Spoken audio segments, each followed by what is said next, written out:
In addition to the 1,499 miles of roads our Public Works Division has to worry with, Anderson County is experiencing a growth of many new subdivisions and neighborhoods. With those, along come additional miles.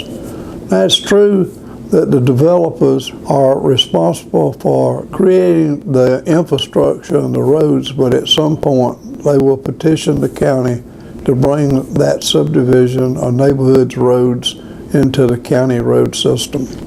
And if they meet certain standards, the county is obligated to do so. Once that approval is given, then developers begin the task of putting in their infrastructure of roads, water, and sewage, recognizing the fact that that adds an additional burden in the future to the county's budget.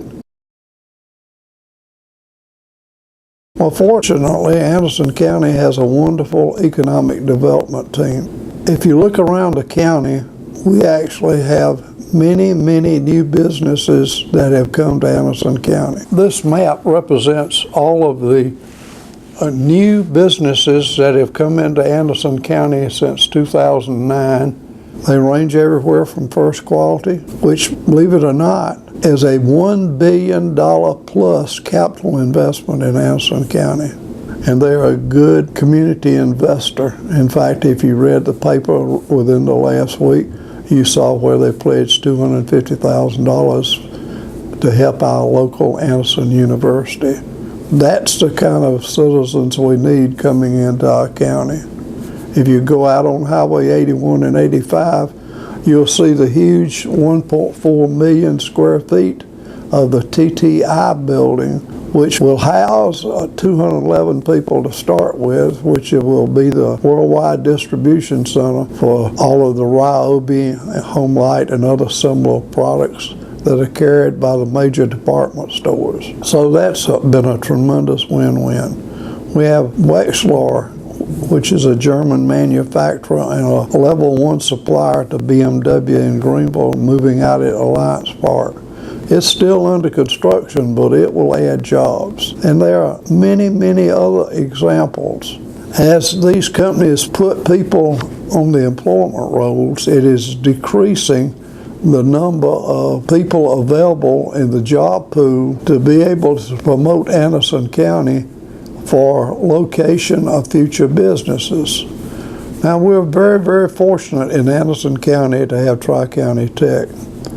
It is really a wonderful center of education and training of people who do not necessarily need to go to college, but they want to be involved in high-tech businesses, healthcare businesses, manufacturing, even down to things like welding. Do you know that several months ago, Anderson County had a demand for 100 to 150 high-level welders that pay outstanding salaries? There just weren't that many welders available.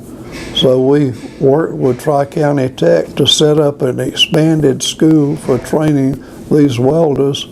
In addition to new businesses, we've had a lot of local businesses expand their venues here in Anderson County. In short, Anderson County is on the move. Now, obviously, we have two powerhouses in economic expansion located right next door to us. One of them is Greenville County.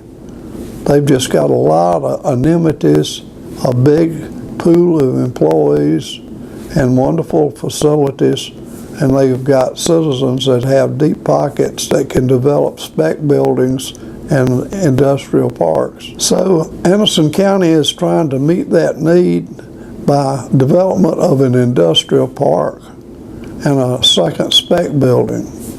You'll recall there was a lot of discussion in months gone by.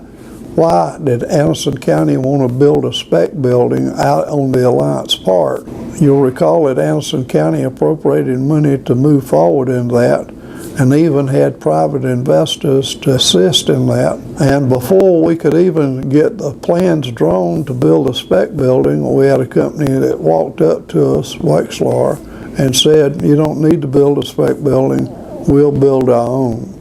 Now that's a classic example. If you're a fisherman, you would call that chumming the waters.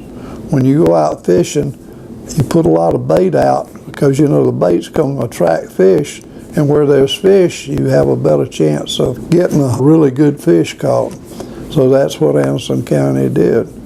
Now we're on the leading edge of trying to build our second spec building at our new industrial site that hopefully will be going up shortly.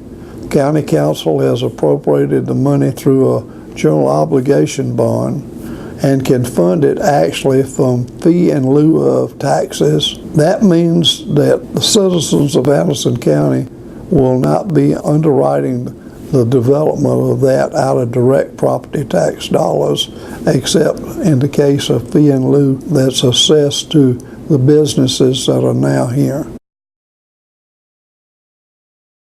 We are now attracting a lot of people into our county, and along with that is the demand for amenities or recreational services.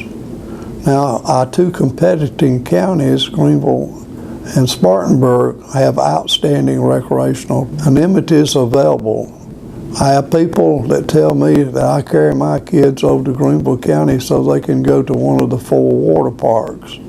We don't have a water park. We introduced the subject of one, and of course it was not well taken, so council in its wisdom backed off from that. We're not here today to promote a water park, but what we are is to bring to the attention of all of our citizens that if we're to continue to grow, we've got to provide recreational services to the people that are not only now here, but also the ones that are coming. Every month or two, I have people walk up to me and say, we need more soccer fields. I rode out there at the Civic Center, and on Tuesdays and Thursday nights, the soccer fields are just full. Parents with their children are just parked all over the paving, but also onto the grass because we don't have adequate paving where the soccer fields are located. So this is a good example of the county meeting the needs of young families that are growing up. We also have baseball fields out there, softball fields, we have tennis courts. We call that the sports and entertainment complex. Anderson County's Civic Center has been fortunate that over the past few years we have been actually filling up most of the time available. What that means is that people now are using the Civic Center more than ever. Now currently there's a source of money called the accommodation tax, which is actually paid by people who stay in hotel rooms and have occupancy at the different hotels and motels in our county. And a fee is added to their bill, and that money is pooled and it's placed in the state's revenue, and they then distribute the major portion of that back to the county. So many things can be funded out of that accommodation tax. Unfortunately, due to the fact Anderson County has so few motels and hotels, it doesn't amount to the kind of money that a county like Greenville or Spartanburg, or you can imagine what Myrtle Beach or what Beaufort and Hilton Head take in. We just don't have the dollar resources to do all the things that we need to do, but there is that need, and that need is going to grow into the future. And so it's up to the citizens of Anderson County to look into the future and see what is it you think we need to have and provide.